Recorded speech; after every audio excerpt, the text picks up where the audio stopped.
Before you open your dress packaging, or certainly before you go out and buy any fabric, there's a lot of information on the outside of the packaging that you need to be aware of. First of all, obviously the pattern that you've bought will have a picture of whatever it is you're going to be able to make. A lot of patterns have many different styles, many different designs from the one pattern that's inside.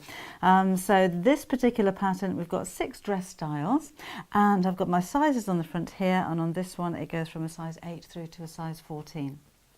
But it's on the back of the packaging that you need to have a good old read through before you buy your fabric, because this will recommend the fabric that you need for these particular patterns. So here, for instance, you can use crepe or silk, soft linen, lightweight tweed. It does say that it's unsuitable for obvious diagonals, and if you're going to buy a pattern with a repeat, then you need to allow a little bit of extra fabric for that. As you come down, you have all of your different sizes. We'll have a chat about those in just a second. And you've got the width of the fabric that you're going to buy, which is normally either 45 or 60 degrees wide. So if you're, for instance, going to make up a dress A in size 18 in a 45-inch width, it'll tell me here that I need to buy 3 yards of that. If there are any notions, and notions being things like zips, buttons or hooks and eyes or even thread, those are written on the packaging as well, so you know exactly the size of zip, etc. that you need to buy before you open up your packaging.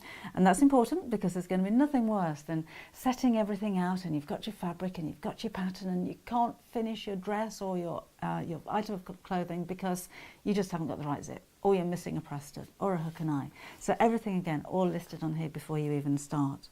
You've also got diagrams across the bottom of the packaging, and these are the front and back diagrams, so you can see which of these outfits that you're going to make. So for instance, on dress C, there's a zip that goes down the back. On dress F, I've got a tie belt, so I'm going to need a little bit extra fabric for that. So that makes it a little bit clearer as to what you're going to buy.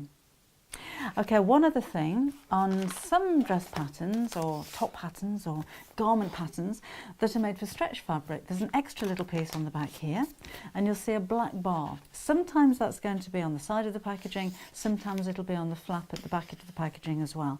And this is the amount of stretch that your fabric needs to have to make up each one of the garments.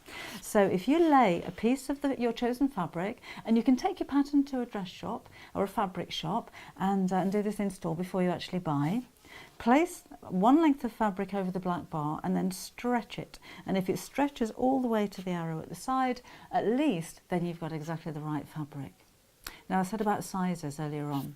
Normally on the inside of the flap at the back, sometimes written on the back of your fabric, your pattern, you're going to find all of your sizes written down here. Now your dress size, I've got here size 6 through to 22. Ignore that, because your regular dress size may not necessarily be the measurement size of the pattern in this packet.